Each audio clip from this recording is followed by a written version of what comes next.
ఆప్కి అదాలత్లో film star నానా పాటేకర్ గారి మీదున్న తర్వాత ఆరోపణ, ఈయనకి ఇన్ఫీరియారిటీ కాంప్లెక్స్ ఉంది. నానా, మేము మీ ఇంటర్వ్యూ ఒకటి చూశాను. అందులో మీరు ఏమన్నారంటే, నా 13వ ఏటప్పుడు నేను స్కూల్కి వెళ్ళినప్పుడు మీ మనసులో ఒక ఇన్ఫీరియారిటీ కాంప్లెక్స్ మొదలైంది, ఎవరైనా మనతో మాట్లాడతారా లేదా అని. ఇది 59లో జరిగిన విషయం. నేనప్పుడు ఇక్కడికి 7th క్లాస్ చదవడానికి వచ్చాను.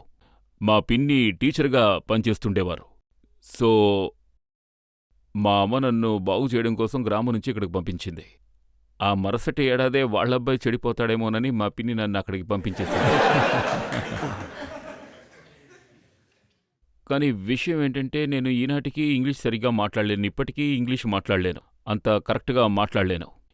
ఎందుకంటే నాకు ఆ అవసరం ఎప్పుడూ కలగలేదు. జేజే స్కూల్ ఆఫ్ ఆర్ట్స్కి వెళ్ళినప్పుడు అక్కడ లాంగ్వేజ్కి అవసరం లేకుండా పోయింది. బ్రష్ ఉంది, పేపర్స్ ఉన్నాయి, పెయింట్ ఉంది.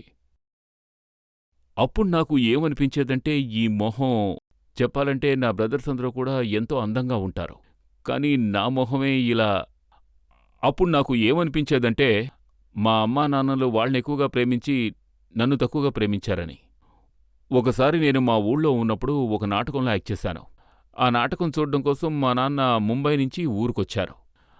అప్పుడు మా నాన్నగారి ఆలోచన మార్చడానికి నాకిదొక మంచి అవకాశం అనిపించింది. అలాగే నేను థియేటర్ను మొదలుపెట్టాను. కానీ ఎప్పుడూ నన్ను నేను చిన్నగానో తక్కువగానో అంచనా వేసుకుంటాను. నాలో ఏదో లోపం ఉన్నట్టు అనిపించేది. కానీ థియేటర్ తర్వాత నేను వాళ్ళకంటే భిన్నమైన వాణ్ణి. వాళ్ళు అక్కడున్నారు, నేను ఇక్కడున్నాను. సో ఇది నాకెంతో గర్వాన్నిచ్చింది. వాళ్ళు నన్ను చూడ్డానికి వచ్చారని నేనెంతో గర్వపడేవాణ్ణి. ఆ తర్వాత క్రమేపీ ఆ కాంప్లెక్స్ నన్ను వదిలిపోయింది. ఆ తర్వాత అది మీ లోపల ఒక నమ్మకం వచ్చింది. కొంచెం గర్వం, అవును, నాలోకి అది వచ్చేసింది. మీ 13వ ఏటప్పుడు మీరు మూవీకి సంబంధించిన పోస్టర్స్ ని పెయింట్ చేస్తూ పెయింట్ ఉండేవారు. చేసేవాడిని. ఎందుకంటే మా నాన్నగారి బిజినెస్ అప్పట్లో బాగా లాస్ అయింది. తర్వాత నేను 13 ఏళ్ల వయసుకే ఓ పనిలో చేరి సినిమా పోస్టర్లు అంటించడం. 8 కిలోమీటర్లు నడిచి వెళ్ళాలి, 8 కిలోమీటర్లు నడిచి రావాలి, 16 కిలోమీటర్లు, నెలకి 35 రూపాయల జీతం, తర్వాత ఒక పూట భోజనం. కానీ ఒక్క మాటలో చెప్పాలంటే, ఆ రోజుల్లో నేర్చుకున్నది ఈనాడు నేర్చుకోలేకపోతున్నాం. ఆ సమయం నేర్పించింది. ఇంకెక్కడ నేర్చుకోగలం? ఏం స్కూల్స్ ఉన్నాయి? మీరు మీ ముఖాన్ని చూసిన తర్వాత హీరోగా రావాలని ఎలా కోరుకున్నారు? నేను థియేటర్ చేస్తూ ఉన్నాను. స్మితా పటేల్ వల్లే నేను సినిమాల్లోకొచ్చాను. నన్ను బలవంతంగా తీసుకొచ్చారు. నేను వద్దు, హ్యాపీగా ఉన్నాను, నాకు థియేటర్ చాలు అన్నారు. కానీ సినిమాల్లో హీరో ఇమేజ్ ఎలా ఉంటుందంటే, ఒక సల్మాన్ ఖాన్, ఒక హృతిక్ రోషన్, వీళ్ళందరికీ ఏంటంటే చాలా మంచి బాడీ ఉంటుంది, లుక్స్ బాగుంటాయి, అందంగా ఉంటారు.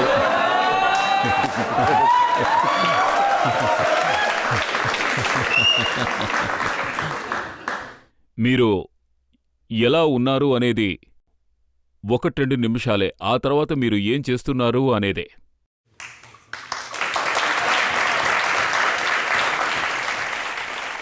నా ప్రశ్న ఏంటంటే, మీరు క్యారెక్టర్ చేసేటప్పుడు మీరు జీవిస్తారు కదా, సో గమన్ నుంచి 2611 దాకా మీలో ఎలాంటి చేంజెస్ వచ్చాయి? ఇప్పటివరకు మీరు ఎలాంటి క్యారెక్టర్స్ చేశారో, మీరు క్యారెక్టర్స్ చేసేటప్పుడు మీలో ఎలాంటి చేంజెస్ వచ్చేవి? అది మొదటి విషయం ఏమిటంటే, సమాజంలో ఎటువంటి మార్పులు జరుగుతున్నాయో సేమ్ అటువంటి ప్రభావమే నా మీద కూడా ఉంటుంది. ఎందుకంటే నాలో వచ్చిన మార్పు, నా ఆలోచనల్లో వచ్చిన మార్పు. ఎందుకంటే ఈరోజు ఉదయం పత్రికలో ఆ న్యూస్ పేపర్లో వచ్చిన న్యూస్ చదవడం వల్ల వచ్చిన వేదన, ఆ సఫకేషన్, కోపం వస్తుంది, అన్నీ వస్తాయి. అందుకే నేను చెప్పాను, నాలో ఉన్న ఈ దారి, ఈ ద్వారా అన్నీ పోతాయి. కానీ ఒక క్యారెక్టర్ చేసేటప్పుడు నాలో వచ్చే మార్పు, పరిందా చేసినప్పుడు మీలో ఏదైనా మార్పు వచ్చిందా అని అడిగితే ఏమీ రాలేదు. కానీ నాకెంతో కష్టం అనిపించింది. క్రాంతివీర్ చేస్తున్నప్పుడు నాకు ఇంకా ఎంతో కష్టం అనిపించింది. 93కి చెందిన కమ్యూనల్ వేస్ దాన్ని బేస్ చేసుకుని ఉంది. సో వాటిని పాస్ చేస్తున్నప్పుడు మానసికంగా ఎంతో వేదనగా ఉంటుంది. కానీ దానివల్ల మానసికంగా నాలో మార్పు వచ్చిందా అంటే ఏమీ రాలేదు. ఆ కష్టమైన ఆలోచనల్లో ఎన్నో మార్పులొస్తాయి ఇది జరుగుతున్నప్పుడు. తర్వాత అదే పరిందా చేస్తున్నప్పుడు వచ్చిన మార్పు, 2611 ఒక మార్పు, క్రాంతివీర్ ఒక మార్పు.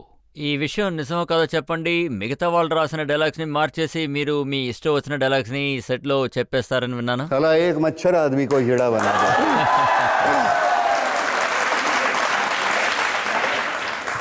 क्या करे साला, एक मच्छर आदमी को हिजड़ा बना देता है। सुबह घर से निकलो, भीड़ का हिस्सा बनो, शाम को घर जाओ, दारू पियो, बच्चे पैदा करो, सुबह तलक फिर एक बार मर जाओ, क्योंकि अंदर का इंसान मर चुका है, जीने के लिए घिनौने समझौते कर चुका है।